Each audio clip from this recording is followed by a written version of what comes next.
Hello, Reach Your Happy family. Welcome back to another episode of Reach Your Happy with Laura. So, I am waiting for a client, and I just realized I had a conversation with a friend slash client last night who I ran into at a band that was playing, and she was like, "So, what happened? What'd your sister have?" And I was like, "Oh, right, I haven't updated you guys." So, my sister had a baby girl, healthy, happy, everyone's good. The groundhog situation that I talked about last time. Okay, when I found that groundhog, he was just, or she was just wet. I moved her to the side of the road. I saw one groundhog in the yard. There's two. One's light colored, one's more brown. The one that I picked up was the more brown one that I thought was dead, right? Even was so sad about it. And lo and behold, that baby was out in the grass the other day. I think it just got knocked unconscious because when I found it, I'm like, it looks dead, right? Like it's on its, not to be too graphic, it's on his back and his mouth is open, but like, I see no wounding. So like maybe it just got clipped in the head, flipped over and knocked out. Maybe it's running around with a little bit of a headache or a little concussed, but not dead. Can you believe that? I was like, no, there's no way. So then I went and checked where I had laid that little thing to rest. And granted, something could have taken it away, but we've only seen these two. So wishful thinking, maybe I'm just, head in the clouds, whatever. You know what? Makes me happy to think that I listened to my intuition that said, move this puppy. This is a really good idea. And I did, and now it's okay. So heading into the weekend, I'm going to talk real quick about boundaries. I had an incident with a friend who made a joke that was at another friend of mine. And the joke, if he had said it behind my friend's back, I would consider that racist. If you're not willing to say it to our other friend, like, is it racist? I think so. If you can't say it, then probably. So I said, no. I'm not gonna let you get away with that joke that you're laughing about that I don't think is funny. So I called my other friend over and I said, say that joke again. And he was like, oh, all uncomfortable. And I was like, no, seriously, if you can't say that, then you were officially categorized as racist. And that's not cool in my book. This is a family here where like these are really close friends. And so he said it to my other friend, and my other friend just laughed and was like, no, Laura, like it's okay, that's not racist. Like we have that kind of dynamic. And I was like, all right. So I see the friend who made the potentially racist joke last night, and it's different now. Our relationship is different. He understands that I have a line. It's not up to other people in our lives to know where the boundaries are. It's up to us as the boundary setter to say, when a thing like this happens, hey, too close. Nope, not okay with me. And so we may try to like figure out all the different things in our mind of like, where is my boundary? What would I say if this happened? But honestly, there's unlimited potential for things that could go down. For example, me with clients, I have people that I have no idea who they are until they walk in my door. And even then, right? How much do you really know a person when you first meet them? Not all that much. So I have to be really clear with my boundaries. And like, what I mean by that is I trust myself to say things and do things that make me feel safe, that help me feel like I'm good here. So I have a new person coming, and this morning I was kind of feeling anxious, and I was like, yeah, Laura, it's all right. If something feels off, if you don't feel comfortable, you can just say, I'm so sorry, I'm gonna refund you the money. I don't feel safe, or I don't feel whatever it is, and we can change course at any time. But I'm not gonna pre-plan, well, what if she says this? Well, what if that happens? No, I'm just gonna see what unfolds. Remember, at any point, I can speak up. I can make a different choice. And that's where boundary work really takes place. It takes place in the moment. So it's not about, oh, how do I get people around me that are like really respectful and this and that? It's like, no, how do I respect myself so much that if something's going on that is uncomfortable to me or is crossing a line for me, I can remember, I can walk away. I can speak up about it. I can pull this person aside and say, no, tell me a little bit more about what you meant by that joke, because it felt racist to me and that's not okay in my book. So let's work this out, right? It's trusting yourself in the moment to say what you need to say. And so yes, boundaries are huge, but before boundaries happen, we need to figure out, how do I stay connected to me in the midst of a group, right? Or in a public setting.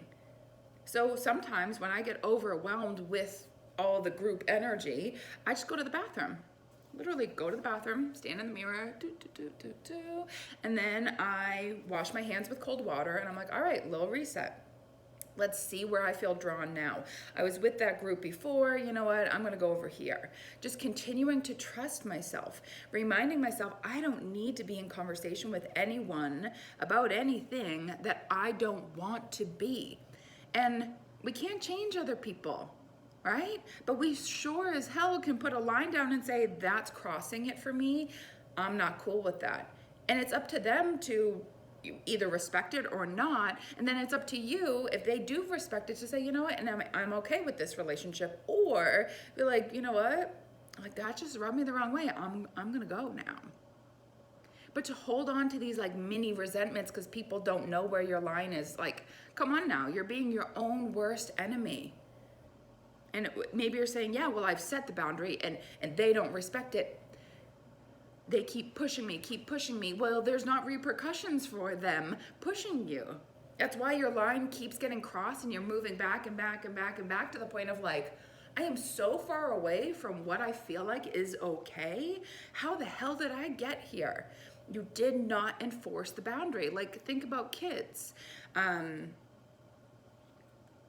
You say no about climbing, like I have spiral staircases. Hate when the kids are on them. I like hold on to the walls when I walk up and down. So when they're in their in their slippery socks, I don't know what, my nieces and nephews watch this sometimes and they know I swear. But anyway, when they're in their slippery socks, I'm like, oh gosh, I really don't like this. So if you're gonna go up and down the stairs, 1, you need to let me know. 2, you need to take your socks off. That's the rule at Auntie's house. It's just what it is. Not at their house, but at my house, my rules, right? So, and I tell them, not just you need to take your socks off and you need to ask to go upstairs, but if you cross that line, if you don't listen, upstairs is off limits for the rest of the weekend. Black and white. You gotta say, right? This is my line. If you cross that, we're gonna go to therapy. We're gonna need some help. If you cheat on me, I may stay, but we're gonna need therapy and we're gonna need to get to the bottom of what you got going on there, what made you cheat in the first place, right? When Brad and I first started dating, I was like, all right, I've been in so many relationships. I'm just realizing this is crooked. Does that bother anybody? When we first started dating, I had been in so many relationships where I was lied to, cheated on. Every relationship I was cheated on, right? And I'm like, oh, something's wrong with me. I obviously know now, or maybe not obvious, but I know now that cheating is about the other person, not about me, you know? But I said, you know, I want better communication. If you have a problem, if you feel drawn to another woman, I want you to feel like you can communicate that to me and not have to go behind my back. Like, respect me enough to say, hey, I like that hot stuff over there. I'm gonna go pursue that. Okay, thank you so much. Go be free. I want to be free in relationships. So, please hold.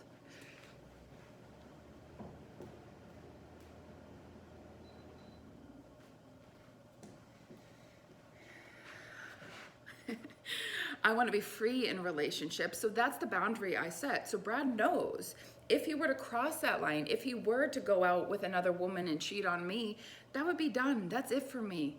That's it for me, dog. Like, I'm done. So Sometimes we establish boundaries, especially in relationships, like with a lover, with a person. What the heck?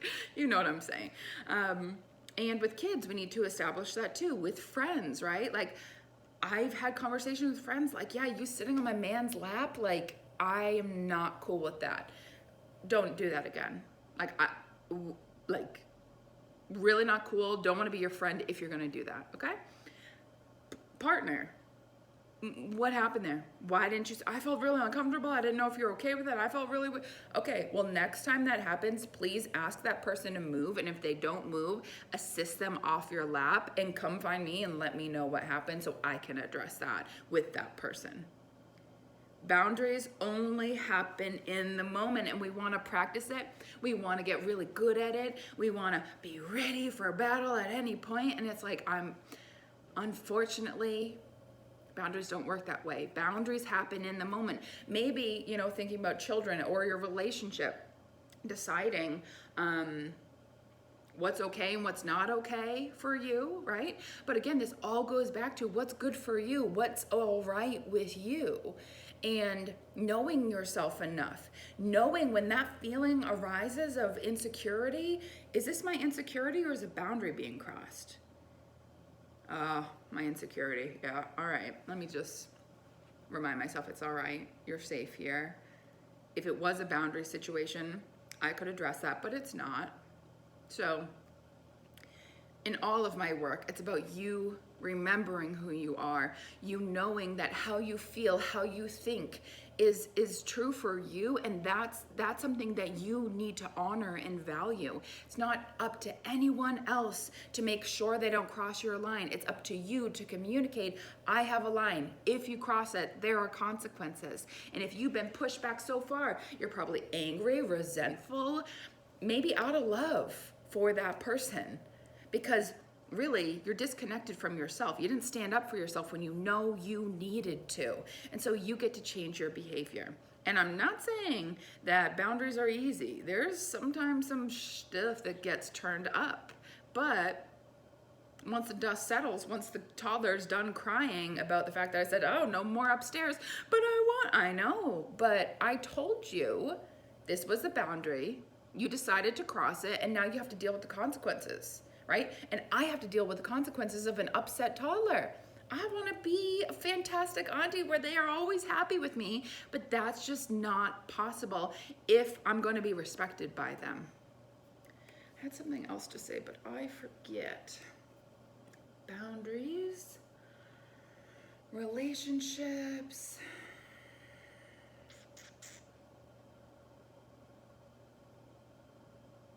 Yeah, you don't have to run off to your partner right now and have a conversation about this. Just the next time I feel this discord, this discomfort, and someone's crossing a line for me, I need to remind myself, I'm brave, it's okay, I can do this. Boundaries are often not without some confrontation, but that's the thing. We're establishing the border in which we can be in relationship. It's big, big, big stuff. And if you're resentful, and you got to forgive yourself for not holding the line, not blaming your partner for being able to push that and them keep going with it. I mean, that's just natural, If I never told my nieces and nephews no about something, and I was like, oh, I just wish they would respect that, even though I don't say anything about it. It's like, they go rummaging through my drawers every time they're here, and it really pisses me off. It's like, well, Laura, that's up to you. What do you think? You expect these children to understand that? Nope. You have to establish the boundary. You have to say something. And it's hard, because what you're really doing, saying, I respect myself so much, I have to draw this line in the sand. Not easy stuff, but so rich. This is what I was going to say. Boundaries are like really hard, but the reward for setting boundaries are the equal but opposite. So that conversation with that friend about, hey man, I think that was racist. And if it's not, then you should be able to say that to his face. Oh, he thought it was funny? Okay. I'm just real sensitive on this topic. And then when I saw that friend again, the conversations we were able to have, because I checked him. He now knows my line. So then we can have a deeper, more wonderful connection because he is very clear. If I cross a line, Laura's gonna stand up and she's gonna say something about it. Great, now I know how to act with her. Now I can trust the fact that I'm not gonna say something and she'll just ghost me. She won't stop, she'll stop talking to me because you crossed my line and I'm not willing to speak up about it. Like, it's this beautiful dynamic. Oh, I love it so much. That is all I have for you today. I am gonna have a knock at the door any moment now. I hope you have a wonderful weekend. So much love to you. Good luck with your boundary setting. Remember, you are worth it. You deserve to respect yourself. That's where it all starts. You are a certain way different than any other being, and only you can honor you in the way that you deserve. Ta-ta for now.